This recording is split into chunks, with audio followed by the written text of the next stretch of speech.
Unfortunately, something new has developed in the world in the last 100 years, a new movement and ideology, and that is called Zionism. People confuse Judaism and Zionism. They consider it one and the same. But it could be nothing further from the truth, because in actuality, Zionism is antithetical to Judaism. It is the diametric opposite. Judaism is a religion, a spirituality, to serve God, to be subservient to God, practiced by Jewish people for thousands of years, to emulate God. As in Hebrew we say, Mahu rachum af ata tehei rachum. Just as God is compassionate, you must be compassionate. Zionism is the transformation of Judaism into something new, entirely different, into nationalism, a political goal to have a land, to be a proud nation amongst nations, removing God from the equation. Judaism was the way of the Jewish people for thousands of years by all the God-fearing Jews. Zionism is 100 years old, by non-practice created, concocted by non-religious Jews as a whole.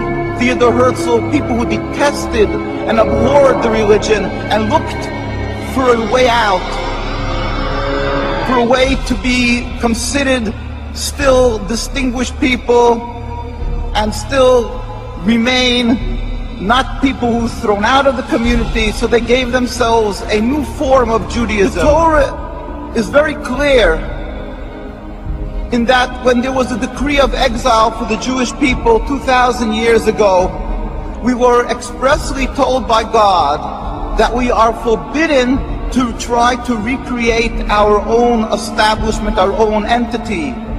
We are forbidden to have a state.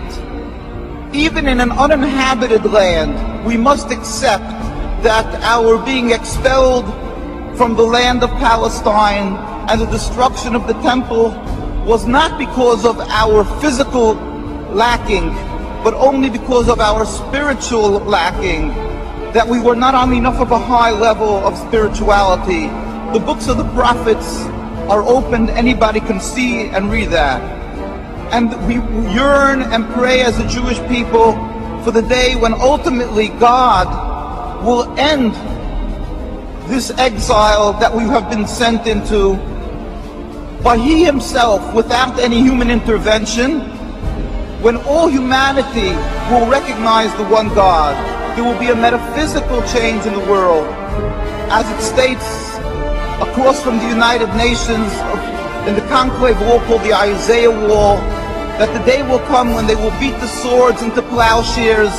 One nation will not pick up a sword against another nation. That is what we as a Jewish people must yearn and pray for.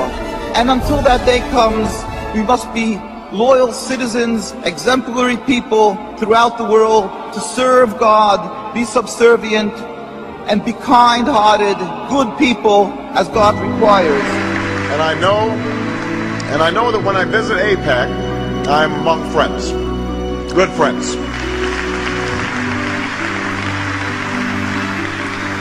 Friends who share my strong commitment to make sure that the bond between the United States and Israel is unbreakable today, unbreakable tomorrow, unbreakable forever. I have been proud to be a part of a strong bipartisan consensus that has stood by Israel in the face of all threats. That is a commitment.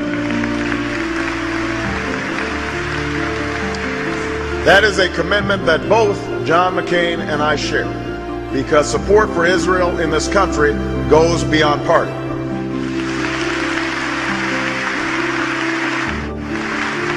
Our alliance is based on shared interests and shared values.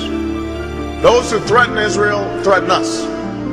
Israel has always faced these threats on the front lines, and I will bring to the White House an unshakable commitment to Israel's security.